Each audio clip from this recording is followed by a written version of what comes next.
is Chapter 3, Role as a Consumer. Discussion number 3, Consumerism. Now, in the 50s and 60s, there was a movement in the United States society in order to educate buyers about the purchases they were going to make to demand better and safer products. Now, take a look at the Kennedy administration, who really advocated and started the ball rolling on this idea of consumerism, where products ought to be safer, products ought to be better. Kennedy actually advocated that there ought to be safe products. The Consumer Protection Agency is the one that offers recalls on unsafe products. If you go into the back of Walmart here in Chambersburg near those rear restrooms, they'll often have recall notices of things that have been recalled either by the government or by the company because they know the government's going to recall it. Also, the right to be informed. You ought to know what your rights are as a consumer. You ought to know what your warranty actually entails. That's why whenever you buy something of a significant cost, you're going to get a nice long piece of paper with very small print detailing exactly what the warranty is, looking like a contract. You have the right to choose. Are not required to buy a particular item. Also, the right to be heard politically, and then what was added by President Nixon into this idea of consumerism was the right to redress, which means that you have the right to go to the company and say, fix this, and that the company ought to be expected to fix it. So we have the Better Business Bureau, which was created by businesses. It's not run by the government.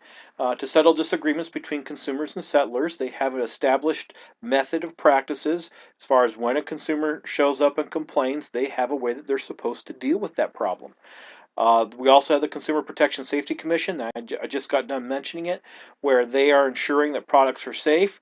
Either they test the products as they just come out, or before they come out, and then they test them and they say, okay, yeah, this needs to be fixed, or yeah, this is safe. Or by consumer complaints, they will turn around and then say, this needs to be fixed, or this is not safe, you need to remove it. So that's the role of the Consumer Protection Safety Commission.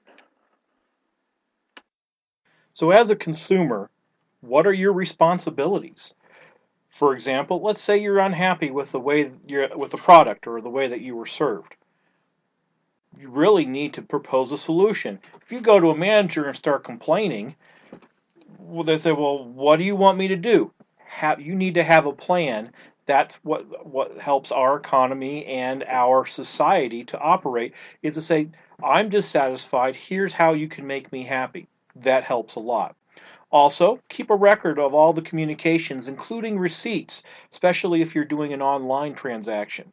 This way that you have all the records so that you can point out what exactly happened, where the charges were, if you say that you were overcharged for something, and this way that you have records in case you need to take things a little bit further.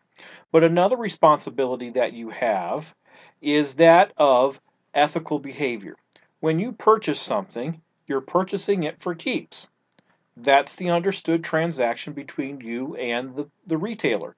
However, there has been a trend in many different categories of people buying things and then using them for a day because that's all they needed them for, and then returning them and saying, oh, it didn't work, or it didn't fit, or things of that nature. And so that is a consumer's responsibility when dealing within a transaction.